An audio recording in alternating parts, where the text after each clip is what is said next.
Халыклар дуслыгы йортына зур этнографик диктант язу өчен 120 кеше җыелды. Кемнең нинди милләттән, нинди динне тотуы, гражданлыгы һәм ничә яшьтә булуы мөһим түгел. Аны теләге булган, рус телен белгән һәркем яза алды. Мансур Зәйниев этнографик белемен быел беренче тапкыр гына санап карый, ә Гүзәлия Вәлиуллинаның исә икенче тапкыр катнашуы. Була тырышсаң, бар төрлесе, тырышабыз инде бүтән ответларына җавап бирергә. Карап чыктык, сораулар әллә ни авыр түгел. Язырбыз дип.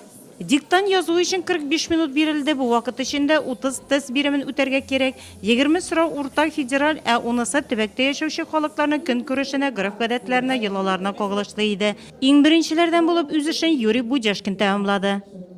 Вопросы несложные. Вот если посмотреть, так... Сораулар катлаулы түгел, биремнәрне укырга тотынгач, җавапларны карап та торырга кирәк түгел. Мәсәлән, кызлар баш киеме дигән сорау.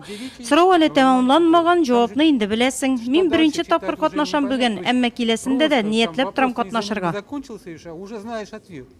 Зур этнографик диктант төрле милләт халыкларын берләштерә. Аның халыклар бердәмлеге көненә туры китерелүе зур әһәмияткә ия ди катнашучылар.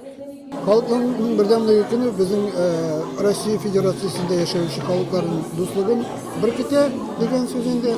Бер-беребезнең тарихы белән, культурасы белән танышабыз. Вот үзебезнең бер-беребезнең культурасын ничек белүебезне күрсәтәбез бу мискиндә. Россиядә бу акция 3нче ел үткәрелде. Нәтиҗәләрне зур этнографик диктант сайтына кереп белергә мөмкин.